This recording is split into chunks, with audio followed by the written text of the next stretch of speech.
So in this video, I'm going to talk about voltage drops in a series circuit.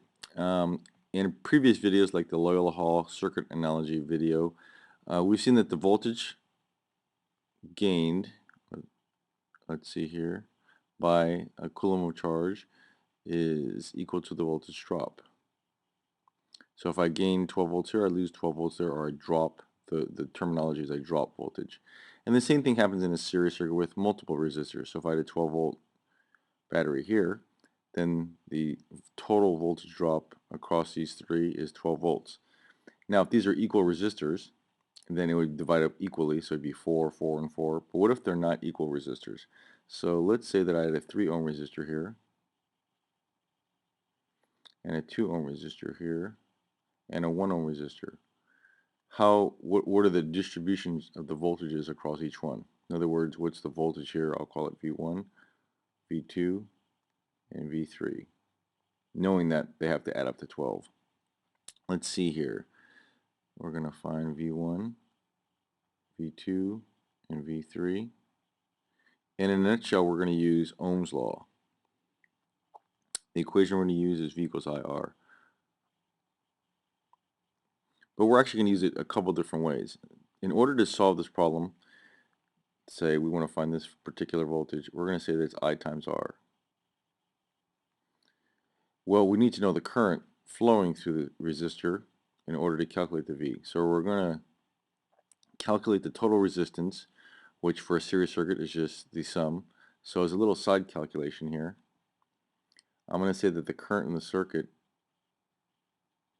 is V over R total, which is 12 volts over, this looks like 6 ohms, a total of 6 ohms. So this is a 2 amp current flowing in the circuit. The current flowing in the circuit is 2 amps. And since there are no other breaks in the circuit, 2 amps flows through each individual circuit. So to find the voltage across each resistor, V1I and R1, I'm going to list these guys here. V2, V3, I, and R2, and R3. These voltages are unknown. We're trying to find those. The current in the circuit is 2 amps, and as I just mentioned, it's the same 2 amps for every individual resistor. 2 amps, 2 amps, and 2 amps. And the resistors are 3 ohms, 2 ohms, and 1 ohm.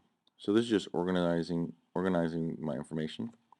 So for each individual resistor, let's say V1, that's equal to 2 times 3, which is 6 volts. Then I have the second one, which is V equals 2 times 2, which is 4 volts. And last but not least, I have V3, which is 2 times 1, or 2 volts. And if I add these up here, I get a total of 12 volts. So you can see here that the individual voltages are not the same if you have unequal resistors, which you would think. However, the sum of those three is still the 12 volts that you started with, which is what we've seen in the lab. And that's how you calculate individual voltage drops in a series circuit.